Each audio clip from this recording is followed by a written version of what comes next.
नमस्कार दोस्तों, ये video editorial compilation for mains का पार्ट है। आप प्लेलिस्ट में जाके एडिटोरियल की वीडियोस पेपर वाइज और टॉपिक वाइज देख सकते हो। और अगर आप दिसंबर 2019 के बाद की वीडियोस को देखना चाहते हो तो वीडियो के नीचे मौजूद ज्वाइन बटन की सहायता से आप मेंबरशिप को ज्वाइन कर सकते हो। चलिए डिस्कशन स्टार्ट करते हैं। सबसे पहले आप मुझे ये बताइए, क्वालिटी का क्या मतलब होता है। देखो, क्वालिटी का सिंपल मतलब ये होता है difference between standard and reality. जैसे मैं आपको एग्जाम्पल की सहायता से बताता हूँ। आप बैंक में जाते हो और सिटीजन चार्टर में ये लिखा हुआ है, अगर आपको अपने बैंक खाते में मोबाइल नंबर चेंज करवाना है तो इसके लिए 1 दिन का वक्त लगेगा। बट जब आप बैंक में एक्चुअल में अपना नंबर चेंज करवाने के लिए जाते हो तो आपको 1 दिन के बजाय 7 दिन लगते हैं। तो सर्विस यानी खराब है, क्योंकि देखो डिफरेंस जो है स्टैंडर्ड और रियलिटी के बीच में काफ़ी ज़्यादा है। दूसरे केस में अगर देखो सिटीजन चार्टर में ये लिखा हुआ है कि आपको अपना नंबर चेंज करवाने के लिए 3 दिनों का समय लगता है, बट जैसे ही आप जाते हो 10 मिनट के अंदर अंदर आपका नंबर चेंज कर दिया जाता है, तो मतलब सर्विस काफ़ी ज़्यादा अच्छी है। ये तो चलो हमने एक्सपेक्टेशन से भी अच्छी बात कर ली। इवन देखो सिटीजन चार्टर में अगर 3 दिन टाइमलाइन लिखी हुई है अकाउंट में नंबर चेंज करने की और 3 दिन में ही नंबर चेंज हो जाता है, 3 दिन ही लगते हैं, तो भी सर्विस क्वालिटी जो है सर्विस की वो अच्छी है। तो इसीलिए क्वालिटी का मतलब ये है difference between standard and reality. अब देखो किसी भी सर्विस की क्वालिटी आप कैसे एक्सेस करोगे। सबसे पहले तो आप ये देखोगे कि कौन से पैरामीटर्स मुझे मेजर करने हैं। जैसे देखो इस केस में जो हमने एग्जाम्पल डिस्कस किया, मोबाइल नंबर चेंज करने की टाइमलाइन, ये एक पैरामीटर है। मतलब इस पैरामीटर की सहायता से हम पता लगा रहे हैं सर्विस एसबीआई बैंक की अच्छी है या फिर नहीं है। तो सबसे पहले हम पैरामीटर्स का पता लगाते हैं। दूसरे नंबर पे हम स्टैंडर्ड सेट करते हैं। 3 दिन में मोबाइल नंबर चेंज हो जाएगा, ये एक स्टैंडर्ड सेट हो गया है। तीसरे नंबर पर एक्चुअल परफॉर्मेंस मेजर की जाती है कि वास्तव में जब नंबर चेंज करने की कोशिश की गई तो कितना समय लगा। एक्चुअल परफॉर्मेंस देखी जाती है तीसरे स्टेप में। और चौथे स्टेप में डिफरेंस मेजर किया जाता है, जो स्टैंडर्ड हमने सेट किया था और एक्चुअल परफॉर्मेंस के बीच में, दोनों के बीच में डिफरेंस क्या है। तो ये स्टेप्स होते हैं किसी भी सर्विस की क्वालिटी का पता लगाने के लिए। इसके अलावा देखो, अगर हम क्वालिटी सर्विस के कुछ करेक्टरिस्टिक्स को डिस्कस करें, अगर देखो सर्विस प्रोवाइड की जाती है, चाहे वो पब्लिक सेक्टर हो या फिर प्राइवेट सेक्टर हो, सर्विस प्रोवाइड करते समय ह्यूमन डिग्निटी का ख्याल रखा जाए।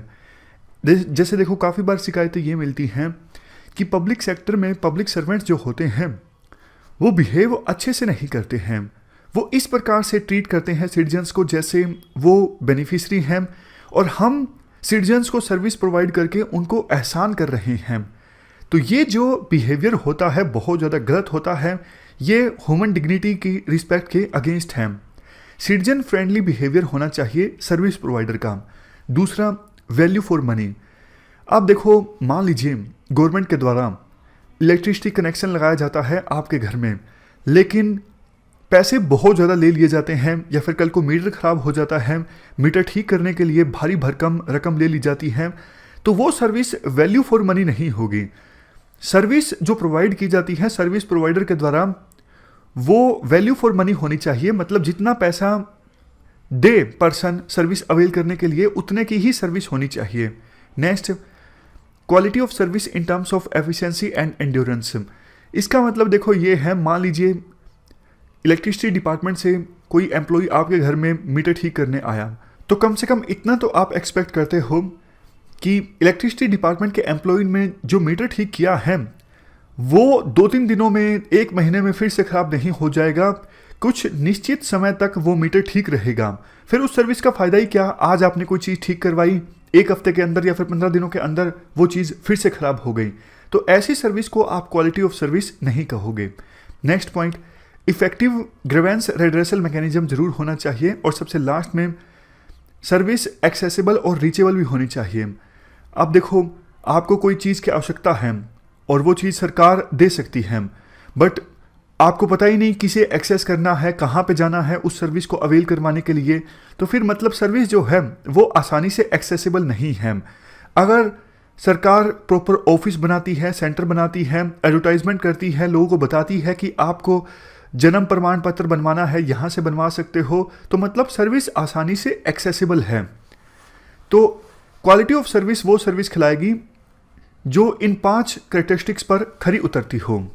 और वैसे तो देखो, अगर आप किसी पर्सन से पूछोगे कि जो सर्विस आपने अवेल करवाई है वो कैसी है, ये देखो पर्सन टू पर्सन डिपेंड करता है। कई पर्सन ऐसे होते हैं जिनको सर्विस बहुत ज़्यादा अच्छी लग सकती है, लेकिन कुछ पर्सन असंतुष्ट भी हो सकते हैं जिस प्रकार की सर्विस प्रोवाइड की गई है। कोई भी एग्जांपल मान लीजिए, आप गए किसी वाटर वर्क्स डिपार्टमेंट में, वहाँ पे आपने नए पानी का कनेक्शन लेना था। कोई पर्सन ऐसा हो सकता है कि जो ये एक्सपेक्ट करता है जाते ही वहाँ पे कोई रिसेप्शनिस्ट होना चाहिए और बाद में बैठने के लिए सीट्स होनी चाहिए, रिसिप्ट देना चाहिए गवर्नमेंट डिपार्टमेंट के द्वारा। मतलब बहुत कुछ एक्सपेक्ट किया जा सकता है किसी पर्सन के द्वारा। लेकिन कई पर्सन ऐसे होते हैं जो नहीं एक्सपेक्ट करते, वो सोचते हैं सिर्फ काम हो जाए वही सफिशिएंट है। तो ये पर्सन टू पर्सन डिपेंड करता है कि उसकी धारणा क्या है सर्विस के बारे में। किसी पर्सन को कोई सर्विस बहुत ज़्यादा अच्छी लग सकती है और वही सर्विस किसी दूसरे पर्सन को अच्छी नहीं भी लग सकती है। आमतौर पर देखो होता क्या है, जब एक्सपेक्टेशंस काफ़ी ज़्यादा हाई हैं और एक्सपीरियंस भी गुड है तो हम ये कहेंगे क्वालिटी ऑफ सर्विस है।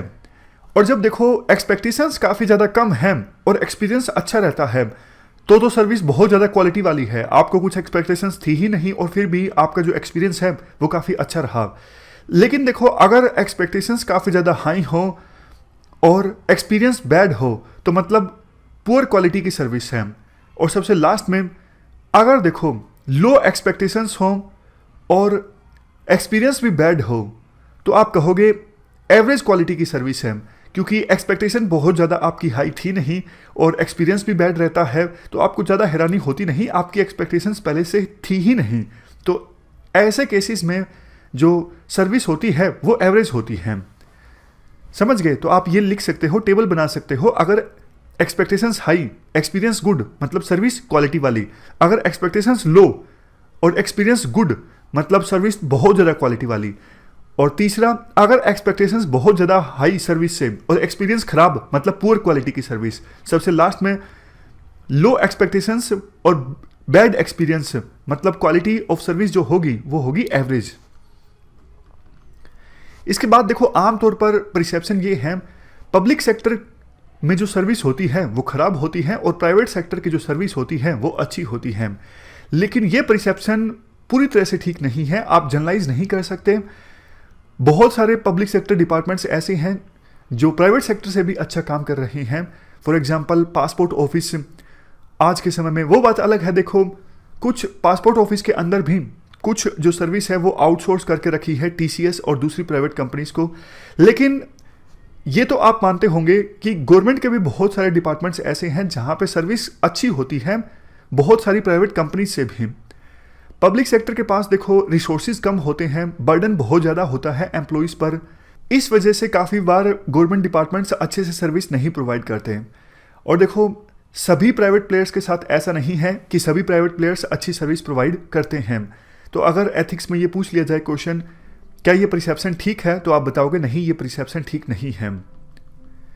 प्रॉब्लम क्या है, गवर्नमेंट जो डिपार्टमेंट्स हैं या फिर कुछ प्राइवेट कंपनीज जो हैं वो क्वालिटी वाली सर्विस क्यों नहीं प्रोवाइड कर पाते? सबसे पहले तो देखो, due to structure, process and behaviour. Structure जो है, जैसा हमने वर्क कल्चर के टॉपिक में भी डिस्कस किया था, ब्रिटिश इरा का स्ट्रक्चर है। बिहेवियर जो है एम्प्लॉयज़ का वो ठीक नहीं रहता। एक बार किसी की सरकारी नौकरी लग जाए, आसानी से हटाया नहीं जा सकता, तो अपने आप को सर्वेंट के बजाय मालिक समझने लगते हैं कई जो पब्लिक एम्प्लॉयज़ हैं वो। Next, lack of advance technology. Advance technology का इस्तेमाल नहीं किया जाता खास करके गवर्नमेंट डिपार्टमेंट्स में। थर्ड पॉइंट, देखो रूल्स काफ़ी ज़्यादा रिजिड होते हैं, प्रोसीजर बहुत ज़्यादा टफ होता है, तो इस वजह से पब्लिक एम्प्लॉयज़ जो हैं वो भी रूल्स के खिलाफ जा नहीं सकते, उनको भी रूल्स का पालन करना पड़ता है। इसी वजह से भी सर्विस काफ़ी बार डिले हो जाती है। और बहुत से पब्लिक एम्प्लॉयज़ में वर्कमैनशिप की जो प्राइड होनी चाहिए कि हाँ हम सर्विस प्रोवाइड कर रहे हैं जनता को, वो प्राइड उनके अंदर नहीं होती। इस वजह से वो डेडिकेटेड रूप से अपनी ड्यूटी नहीं करते निष्ठा के साथ। Next point, lack of skills होती है बहुत बार, क्योंकि देखो टाइम टू टाइम स्किल्स को अपग्रेड करना बहुत ज़्यादा ज़रूरी होता है, बट बहुत बार पब्लिक एम्प्लॉयज़ शुरुआत में जो स्किल्स उनको दी गई होती है ट्रेनिंग के दौरान, उसके बाद उनकी स्किल अपडेट नहीं की जाती, तो वो बदलते समय के हिसाब से नहीं एक्ट कर पाते। नेक्स्ट पॉइंट, जैसा हमने शुरुआत में डिस्कस किया, डिमांड ज़्यादा होती है लेकिन रिसोर्सेज कम होते हैं गवर्नमेंट डिपार्टमेंट्स में। जैसे हॉस्पिटल्स मान लीजिए, दवाइयों की कमी रहती है, डिमांड ज़्यादा होती है, बड़े इतने रिसोर्सेज सरकार के पास होते नहीं, या फिर आप कह सकते हो मिसमैनेजमेंट सरकार कर लेती है। Next, nexus and corruption. अब देखो, बहुत बार सरकार ये बोलती है कि हम दवाइयाँ उपलब्ध करवाते हैं, लेकिन लोकल लेवल पे जो हॉस्पिटल का स्टाफ होता है वो दवाइयाँ बेच देता है ब्लैक मार्केट में, या फिर जनता के लिए उपलब्ध नहीं करवाता। तो बहुत बार सरकार की गलती नहीं होती, जो नीचे के लेवल पे एम्प्लॉयज़ होते हैं उनकी गलती होती है। हालांकि देखो, वो बात अलग है, ये सरकार का ही काम है ये सुनिश्चित करना, हर सरकारी जो कर्मचारी है अपना काम ठीक से करे। मतलब मेन पॉइंट यहाँ पर ये था कि सरकार काफ़ी बार फंड्स एलोकेट कर लेती है, लेकिन वो फंड्स पहुँच नहीं पाते ग्रास रूट लेवल पर। अब नेक्स्ट ये है कि सर्विसेज जो है, क्वालिटी ऑफ सर्विस जो है वो कैसे इन्हेंस की जा सकती है। प्रॉब्लम्स देखो, आपको पता है, सॉल्यूशन आप आसानी से दे सकते हो कि स्ट्रक्चर इंप्रूव किया जाए, अच्छी टेक्नोलॉजी का इस्तेमाल किया जाए, और रूल्स जो अभी फ़िलहाल रिजिड हैं उन्हें सिंप्लीफाई किया जाए, स्किल्स दी जाए समय समय पर, और रिसोर्सेज डिवोट किए जाएं सरकार के द्वारा, करप्शन को ख़त्म किया जाए। ये सारी चीज़ें आप बता सकते हो, कुछ एग्जांपल्स दे सकते हो, जैसे RTI, citizen charter, e governance. हाँ, अच्छी लीडरशिप होनी चाहिए, टैलेंट को नर्चर किया जाए, एक अच्छा वर्क कल्चर मेंटेन किया जाए। इसके अलावा सर्विस को जितना ज़्यादा हो सके ऑटोमेट किया जाए। ऑटोमेट मतलब जैसे फॉर्म्स हैं, पहले एग्ज़ाम फॉर्म भरने में कितना टाइम लग जाता था, लेकिन अब सारी प्रोसेस ऑटोमेटिकली होती है, कंप्यूटर की सहायता से, इंटरनेट की सहायता से आप फॉर्म फिल कर सकते हो। और इसके अलावा देखो, कंपनसेशन डिफाइन की जा सकती है। अगर जनता जो है वो टाइम पे अपनी सर्विस नहीं अवेल कर पाती है, तो दूसरे जो एम्प्लॉयज़ हैं उन पर जुर्माना लगाया जाए, और जो जुर्माना लगाया जाए उसका पैसा दिया जाए उस पर्सन को जो टाइम पर अपनी सर्विस अवेल नहीं कर सका है। ये कंसेप्ट आया था तेलंगाना में, लेकिन अभी पता नहीं एग्जैक्टली कि वो वहाँ पर चल रहा है या फिर नहीं चल रहा है। राइट टू सर्विस समथिंग था कि सभी डिपार्टमेंट्स को टाइमलाइन पहले से बतानी होगी कि इस टाइमलाइन के अंदर सर्विस प्रोवाइड की जा सकती है। अगर लेट हुआ तो अकाउंटेबिलिटी फिक्स होगी गवर्नमेंट एम्प्लॉयज़ की, और फाइन लगेगा, और फाइन का पैसा मिलेगा उस सिटीजन को जो सर्विस अवेल करवाना चाहता था लेकिन देरी हुई। वैसे देखो, एक सेवात्तम मॉडल भी है जो हमने गवर्नेंस के एक टॉपिक में डिस्कस किया था। सेवात्तम मॉडल में 3 चीज़ें हैं। सबसे पहले सिटीजन चार्टर, दूसरे नंबर पे पब्लिक ग्रीवेंस रेड्रेसल मैकेनिज्म, और तीसरे नंबर पे सर्विस डिलीवरी कैपेबिलिटी। तो सेवोत्तम मॉडल से संबंधित जो टॉपिक है आप रिवाइज कर सकते हो, गवर्नेंस में हमने ये डिस्कस कर चुके हैं। बट क्वालिटी ऑफ सर्विस के बारे में आपको लिखना हो तो सेवोत्तम मॉडल का जिक्र आप जरूर कीजिएगा। तो ये छोटा सा टॉपिक था क्वालिटी ऑफ सर्विस से संबंधित। इस डिस्कशन में फिलहाल इतना ही है। Thank you very much for discussion.